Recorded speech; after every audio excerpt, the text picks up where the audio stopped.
مزگفتن دهوک به خدمتگزاری و به ملاو به خدان.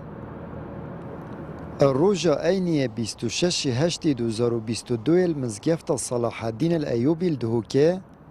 خلق جاوره و ترا اینیت کن لملا دیار نابید حیا و ایمانی بگذر. السال 2011 ملا رشید سگیرش منبر مزگفت صلاح الدین تتلادان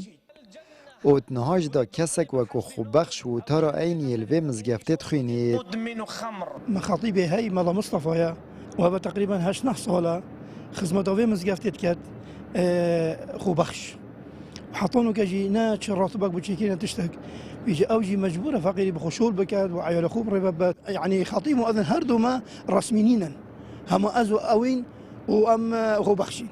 ابا دوسي خطبك او نوهد خطبه جديد في خطبه ما بوندو ما سنادر خو كرن همون ما خطيب نواتن مزگفت حاجی سلیم شاخ که جیجدت چندین که شیط نالید نبونا که هرب و فنکر و چندین خدمتگزاری اندیتر زیده باریش کار کفتنا جهند استاوه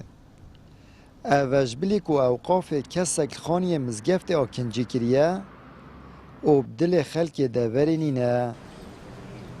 و دانویرش بر خانی دا خانی بتا ملاي وسارجي واداي سرج افش شو اهتمام الناطة في جامعة اف جامعة حمي خدماتي بطالا بخدي وكيل مرافقة تجيبين نافقش كز اف محل حمي في ملاي عاجزة في اف ملا بشد جامعة كدبيت اهتمام بتا في جامعة فاقش كد مدير اوقاف عام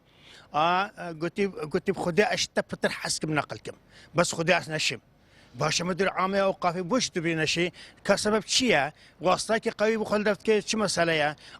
يعني ولا هاد بنامه طنق بيل امن فيشكر ذي محله بس رساله كي بما في مزقفتنا كيف يعني فيتش اللي هو فيني تشاد جور و دي سحكي جرمك جور و مبارده مبارده انا سبليتا مولده كمازن هاي اف چند سال مولده مازن چه آری شلین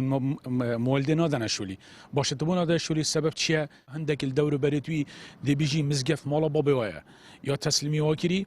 ما خود همیشه لات کن نتهلن کس بانک داد نتهلن کس یک بیت رضا اولی نویجب کتن سیدا مالا میوانه میان ام مالا ما المحله ما مالا خود جیرانم جیران تو اینه معقولین ام الورلب دم چما جمع جودی ام چما جمع مالا سیامی ام چما یا شاخکی السروی بابتی ما پیوندیب اوقافا پارزگاه دوکه کر الی وکو هر جار خوش بابتی و برپرساتی ودزی اتنها دا خدمتگزارین دست پیکل مزگفتن دهو که ناه ندیتن و بشکا مزگفتان جیو تاربش نینه یانجی خو بخشه او دمکی دا که اوقافا دهو که قفلک او خل سر صندوق مزگفتان زیده کریه و چاوه ویل دست خیر خوزایه آمد بریفکانی